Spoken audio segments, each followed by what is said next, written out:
TV36 News Stream kasama si Justin Dizon. Neto makibalita, makialam, matuto at magdesisyon. Tama, magdesisyon ang tama, Skip the scroll and stream at TV36 News Stream kasama si Justin Dizon. Neto makibalita, makialam, matuto at magdesisyon na tama.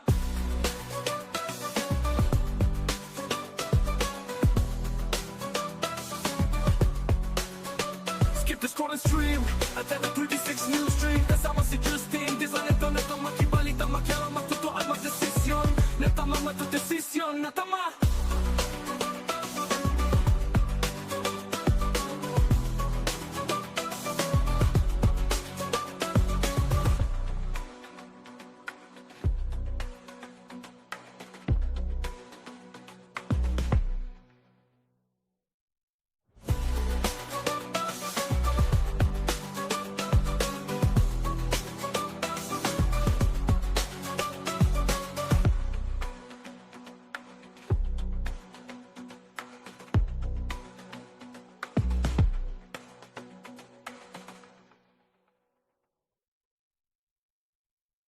Balitang makatotoanan, balitang mapagkakatiwalaan, balitang may paggagamitan. Skip the scroll and stream at TV36 News Stream kasama si Justin Dizon. Neto makibalita, makialam, matuto at magdesisyon. Tama, magdesisyon ang tama, Skip the scroll and stream at TV36 News Stream kasama si Justin Dizon. Neto makibalita, makialam, matuto at magdesisyon na tama.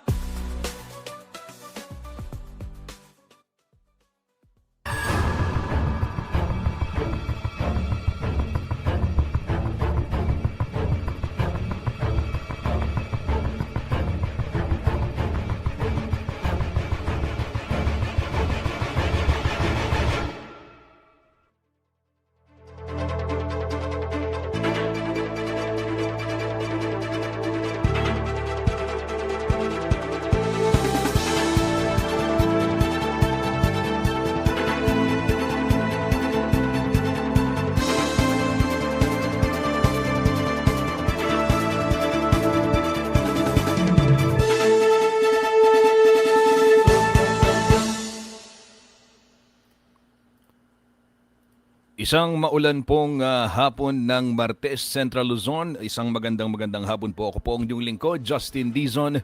Maghahatid po sa inyo ng mga balita at impormasyong mga totohanan, balita at impormasyong mapagkakatiwalaan at balita at impormasyong may paggagamitan. Ito po ang news stream, ating special coverage, ang Hagupit ng Habagat. Special coverage po ng inyong istasyon dito sa Central Luzon, CLTV 36. Kaugnay nitong pananalasa po ng habagat tsaka yung magkakasunod na bagyo na nagdulot po ng malawakang pagbaha dito sa ating rehiyon, partikular na ho sa lalawigan ng Pampanga, ganyan din na ho sa iba't ibang bahagi pa nito pong lalawigan ng Bulacan, yung mga low-lying areas dito po sa atin sa Region 3.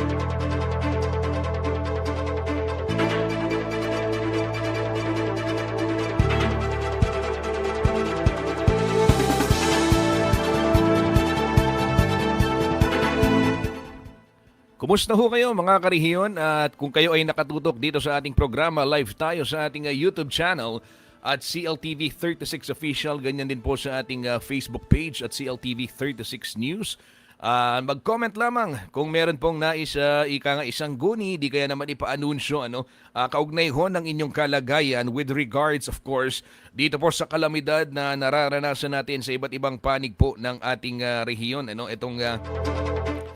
Ito pong malawakang pagbaha dito sa atin sa Central Luzon.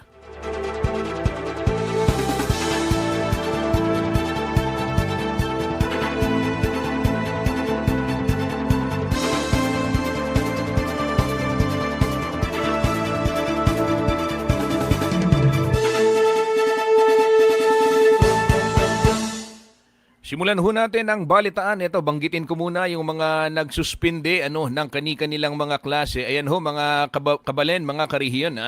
Nag-anunsyo po nitong klase suspension, sa mga pampubliko at pribadong paaralan, yun pong syudad ng San Fernando, ganyan din yung bayan ng Mexico. Nagsimula po kaninang alas 12 ng tanghali, ayan, August 25. Bunsod po ito ng nararanasang masamang panahon Dulot pa rin ng habagat na nagpapaulan po sa Central Luzon at sa iba pang bahagi ng Luzon, ayon ho yan sa Pag-asa. Samantala, ilan ding lungsod at munisipalidad po sa probinsya yung una nang nagdeklara po ng walang pasok kabilang hurian. Ito pong syudad ng Angeles, Arayat, Magalang, Porac, Santa Ana, ganyan din po yung bayan ho ng Sasmuan.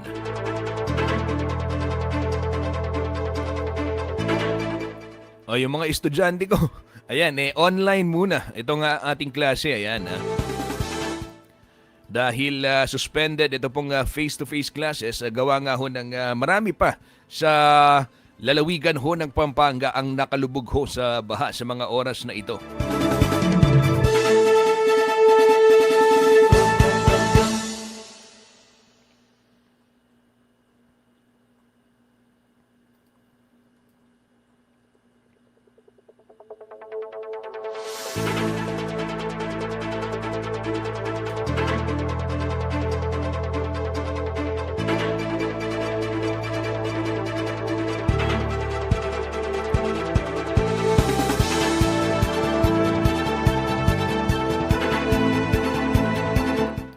Ito po, puntahan naman natin yung isang balita, kaugnay ho ng pagbisita ni Pangulong Bongbong Marcos. Opo, dito ho sa atin sa Pampanga kahapon at nagkaroon ho ng pagpupulong itong iba't ibang opisyalis ng Gitnang Luzon. Present ho yung mga governors at yung iba't ibang mga alkalde rin dito po sa atin lalawigan Pampanga. At nakapanayam ho ang Pangulo. Kabilang ho dun sa mga tinalakay, ito hong sitwasyon syempre ng malawakang pagbaha dito po sa Central Luzon. And ano yung mga posible o yung nakikitang mga solusyon. Kung matatandaan ho ninyo, hindi na bago yung ganitong tugtugin, di ba? Ay ilang beses na rin bumaba dito ho sa atin sa Central Luzon ang Pangulo para ho tanungin at sabihan nga gawan ng solusyon yung pagbaha. Pero ito ho parang ika nga deja vu, di ba? Ayan kumbaga parang nangyari na to, di ba? Parang nakita na natin ito. Pero ito ho, ang sinasabi ngayon ay kabilang ho dun sa mga pinipresentang plano, yung pagpapalakas nitong mga dam system dito po sa ating rehiyon. O dito sa partikular sa lalawigan ho ng Pampanga, dahil kung matatandaan ho ninyo, yan ho yung naging pakiusap naman ni Governor Lilia Pineda nang humarap sa Pangulo. At ito po yung sinasabi kasing pangmatagalang solusyon. Ito po yung tinutulak na long-term solution po ng administration. At ayon ho kay Govnanay o Governor Lilia Pineda, makatutulong ito. At talagang matutugunan yung mataas na level at matagal na paghupa po ng baha. Hindi lamang ho dito sa lalawigang Pampanga, kundi maging na rin sa Bulacan. Kabilang ho sa mga tinututukan na hakbang pa, ito pong pagpapatayo at pagpapalakas ng mga dam system nga, yung kaya pong kontrolin yung malakas daw na volume ng tubig na dumadaloy pababa mula po sa upstream portion at pababa doon naman sa mga low-lying areas.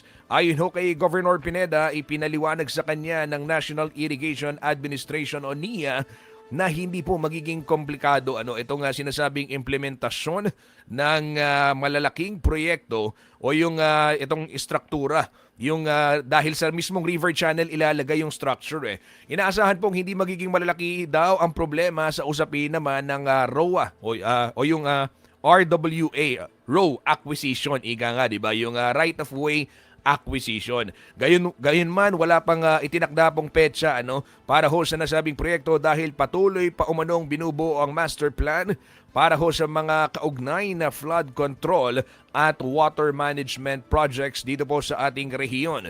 Sinabi naman ho ni NIA Administrator Eduardo Guillen na may isinasagawa ng dam projects sa Nueva Ecija habang pinag-aaralan naman ang mas malawak pang dam system bilang bahagi po ng pangmatagalang solusyon ng pagbaha dito po sa lalawigan ng Pampanga, dulot ho ng pag-apaw naman ng Pampanga River.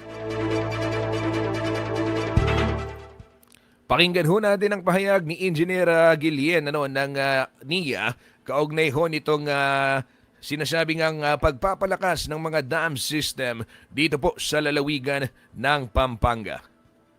Itong mga dams na sinasabi ng ating Pangulo. Tandaan natin, example ko na lang po, itong Angat Dam, itong sa Bulacan.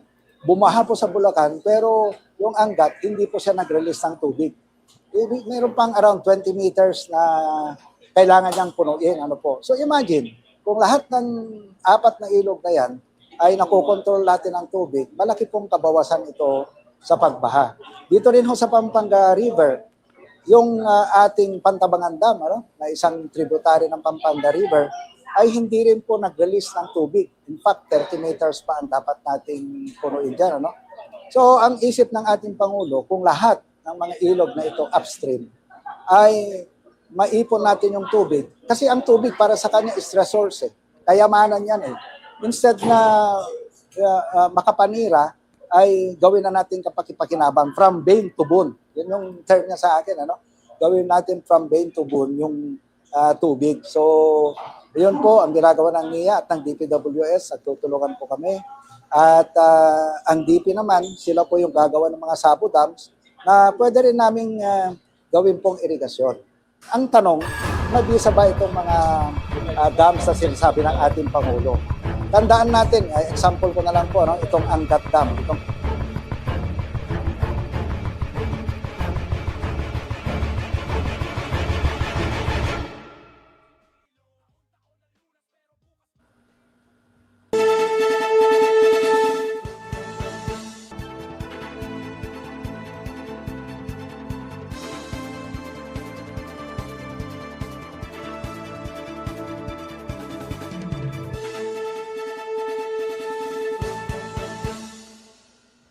Atin hong narinig ang tinig ni Engineer Guillen, nito pong NIA, administrador po ng National Irrigation and Administration. So ito, sinasabi nga na ito pong mga planong ito dahil nakikita umano ng Pangulo bilang resources tama naman, bilang resources, isang natural resource itong tubig, kaya kailangang ipunin sa wastong paraan, at ang nakikita ho nilang solusyon ay itong pagtatayo ng mga dam.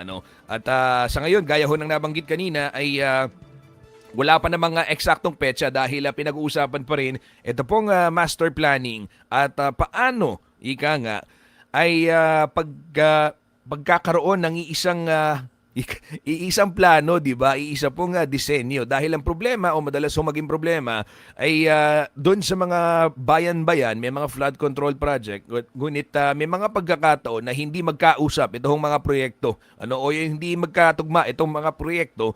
Kaya ang dahilan, hindi nga babahain yung isang portion, lilipat lamang doon sa kabilang portion. So, ito pong problema sa baha, matagal na hong hinahanapan ng solusyon ng mga taga Central Luzon, ng mga taga Pampanga, at hindi na uubra yung sinasabing sanay na sa lubog o sa baha ito hong mga kababayan natin, lalong-lalo na yung mga taga 4th District na atin hong mga nakapanayam sa mga nakalipas na araw. Bunsod nga nitong malawakang pagbaha dyan sa kanilang lugar.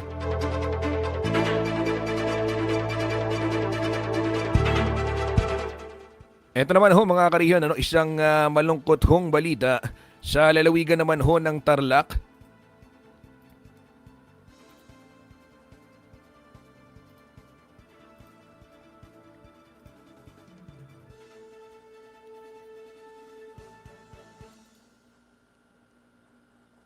Patay po ang isang 8 buwang gulang na sanggol matapos mahulog sa irigasyon sa tabi ng kanilang bahay sa Barangay San Isidro sa Tarlac City. Pasado alas 7 po ng gabi nito pong August 21. Ayon sa Tarlac Police sa Tarlac City Police, natutulog ang sanggol kasama ang kanyang nanay, ngunit umalis daw ang ina ng bata para magtimpla sana ng gatas. Posible umanong nagising at gumapang ang sanggol habang wala ang ina bago nahulog sa irigasyon, batay pa sa investigasyon ng pulisya. Agad pong humingi ng tulong ang ina sa mga otoridad na nagsagawa naman ng search and retrieval operation. At pasado alas 9 na ng gabi nang matagpuan ng sanggol na wala ng buhay, patuloy namang inaalam ng pulisya ang buong detalye pa ng nasabing insidente.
balita naman ho sa may syudad ng San Fernando, Pampanga. Ito pong yung pribadong subdivision diyan ho sa may barangay San Agustin, yung Dizon Estate. Hindi po sa amin 'yan. Kadison ko lamo po pero ako po kamag-anak. At yan ho ay nanawagan ho itong mga tagapamuno o yung mga pinuno ng Homeowners Association, yung mga officer po ng Homeowners Association dito pong Dizon Estate, matapos po itong insidente, itong pagguho po ng pader diyan sa likurang bahagi po ng subdivision na siya namang hong nagdulot ng pagbaha dito po sa mga bahay doon sa Phase 4 At ayon ho sa nakapanayam ng CLTV 36 News na si Chit Kalilong C, ito pong presidente ng kanilang HOA, ito hong nangyari sa Dizon Estate, matagal na nilang kinatatakutan dahil may mga sightings na sila or matagal, last year pa release na nila itong concern na ito kaugnay ho nung posibleng ngang pagkasira nito pong pader na siya pong nagpoprotekta dito ho sa mga residente ng subdivision laban ho dun sa una ay sinasabi ho syempre yung mga posibleng pumasok na galing ho sa labas yung mga masasamang loob, mga akyat bahay, at pangalawa ito nga yung pagragasaho ng tubig na nanggagaling naman sa kalapit na sapa. So ito po nakapanayam ho ng ating kasamang si Art Consuelo, si Ma'am Chit Kalilong C kani-kanina lamang, at narito po yung bahagi po ng kanilang naging talakayan. Ito, pakinggan ho natin Ako ang current president ng Homeowners Association dito. Ma'am, pakwento naman po sa amin, ma'am, kumusta po yung sitwasyon ng ating perimeter wall na na-damage po last Thursday, August 19 po? Okay. I think that's a Wednesday, no? Opo. Wednesday nangyari. Today is the 6th day. Ang priority namin, ginawa namin is, pinuno namin ng sandbag yun para huwag tatawid yung tubig, no? Pag naipon uli doon. Siguro yung 3,000 sandbags na yun galing kay Vice Governor, and the rest kami, binili namin, no? Tapos si Dizon Estate, yung St. Catherine, nagpadala ng buhangin na isa sako, pandagdag doon. Other than that, wala na. Ang mga may-ari, hindi na pasyal dito pa. In fact, may mga soil erosion, no? Na parang sinkhole ang dating ng pagkalalim-lalim in one of the houses sa Phase 4. Nag-request sana kami ng engineer para dumating kahapon para mag-inspect. Walang nagpupunta. Pagtatawagan namin ng office nila, walang respond, no? So, medyo kulang ang tugon nila dito sa nangyaring sakuna dito sa loob ng Dizon Estate. Ma'am, balikan ko lang po yung interview natin last Thursday po, na nabanggit niyo po doon na right after nung nangyari po yun, parang nagre-reach out po kasi yun dahil napansin niyo po yung pakikwento naman po yun, ma'am. Oo. In fact, naka-several letters na kami. Okay. Last year pa, iba pa ang board, hindi akong presidente. Sumusulat na kami. Napakadalang. Ang hirap nilang kontakin, no? So this year, nag-reach out yung mga Phase 4 residents sa amin bilang president ng POA na iparating sa mga may-ari ng Dizon Estate, which is St. Catherine, na during one of the typhoons, yung 4 na hilera ng hollow blocks ng wall na bumigay na yan, na-wash out, natanggal, no? So, siya, prone na para makatawid yung mga gusto magnakaw. So, sa gabi, hindi sila mapakali. So, we wrote St. Catherine a letter. Again, wala. May pupunta actually, pero hanggang doon lang. Ang sagot, walang budget. In fact, bago nangyari yan, Saturday before bumigay yan, nag-deliver kami ng another letter. Humihingi kami ng budget para dyan. Kami nagagawa o kayo yung gagawa, whichever is convenient for them.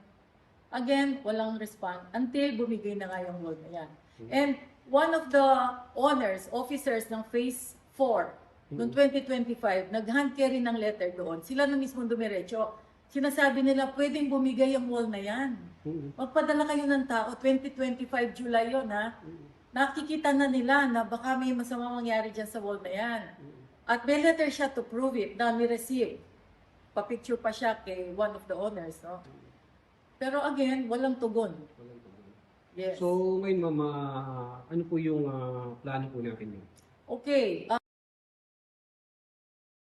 To reach out to them, no?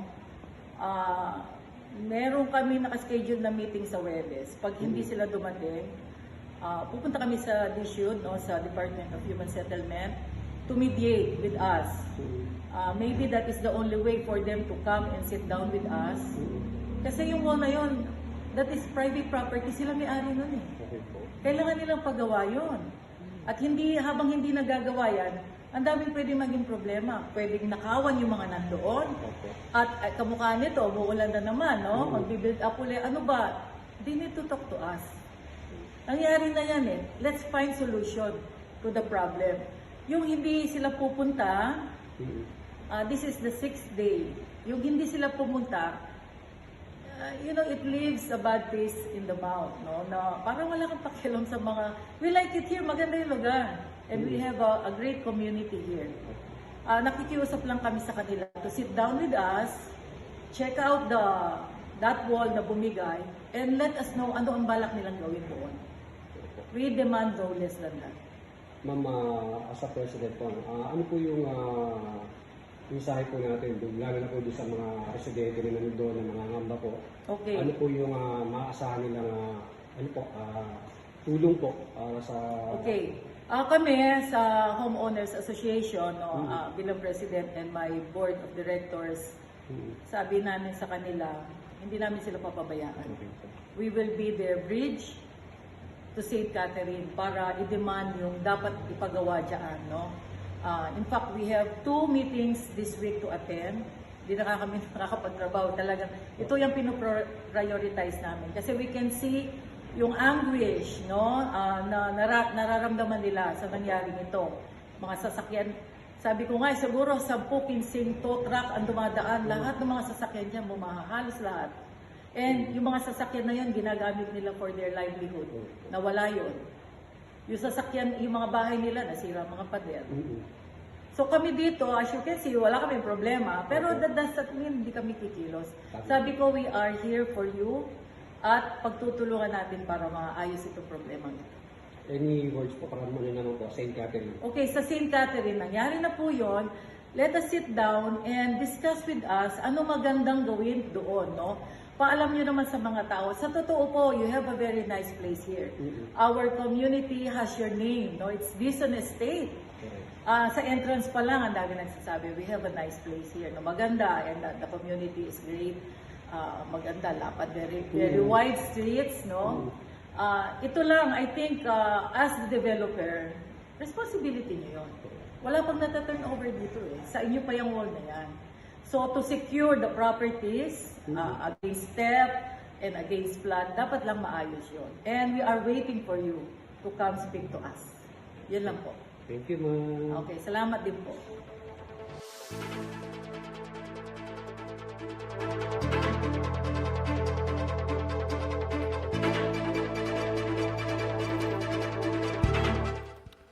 Sa ngalan ho ng patas na pamamahayag, ayan, sinika po siyempre kuhanan ng panig ng CLTV 36 News. Ito pong St. Catherine Realty. Isa po sa may-ari, si Councilor Tino Dizon. Ito yung sinasabi ay yung pong sekretary na kausap na ay kakausapin na ho si Sir Tino Dizon kaugnay ho nitong interview at magbibigay ho sila ng update oras na magkaroon na po ng desisyon kung ano man yung kanila hong pagkakaisahan kaugnay ho nitong aming imbitasyon para ho sa isang panayam kaugnay naman nitong usapin dito sa Dizon Estate na siya pong nabanggit ni Chit Kalilong C. Ito pong presidente ng Homeowners Association at sinasabi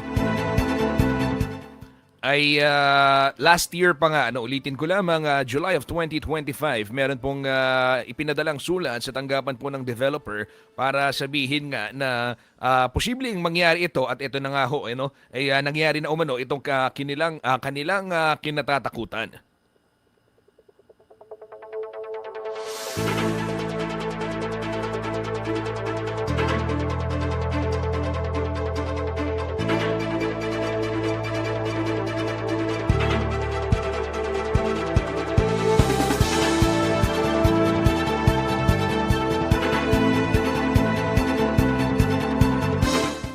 Samantala, ito naman mga kariyon, babahagi ko rin sa inyo itong video naman ng isa nating kabalen dyan ho sa bayan ng Apalit, Pampanga. Ayan, residente po ng Camellia Subdivision at talagang matagal na ho nilang inireklamo din yung kanilang sitwasyon. Isipin ho ninyo, kayo tumira sa isang subdivision na ang pangako ay syempre magandang lugar, may security at seguridad at ito ho yung nararanasan ho nila kaya dismayado ho sila at ayan, meron siyang part 1 at part 2 kaugnay nitong mga video dito po sa sitwasyon ng kanilang yung kanilang lugar diyan ho sa May Camellia.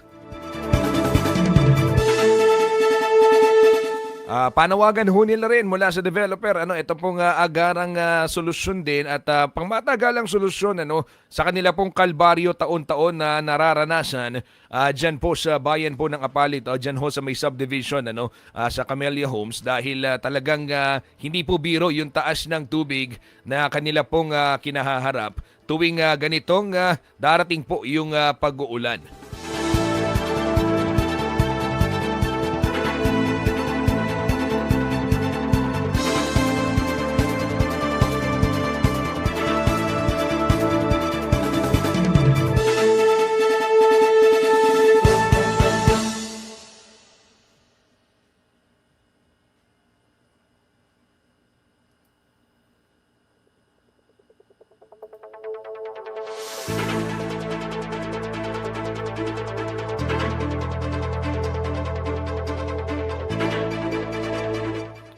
Ito ho mga kariyon, yung aking pinakikita sa inyong screen. Sitwasyon ho ito sa nasabing subdivision ito pong October 22. At nang sila po'y muling bumalik nga sa kanilang tahanan ito pong Sabado. At yan ho yung kanilang inabutan. October 22, ayan po. Panoorin natin yung video nito pong ating kabalen na si Campo Ocampo.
Atin hong nakita yung sitwasyon ng isa nating kabalen na si Anjo Ocampo dyan ho sa Camellia Subdivision sa Apalit, Pampanga. At ito ho'y gaya ho ng aking nabanggit kanina, isipin ho ninyo mga karehiyon, kayo ho'y maghahanap buhay at mag-i-invest para ho sa isang tahanan upang matiyak ang kaligtasan ng inyong pamilya at hindi po biro yung presyo ng mga ganyang subdivision, di ba? So magbabayad ka tapos yan po ang aabutan. Ganyan ho ang mangyayari, kaya naman kumakatok ho sila dito ho sa mga kinaukulan na sana'y matulungan din yung kanila hong sitwasyon.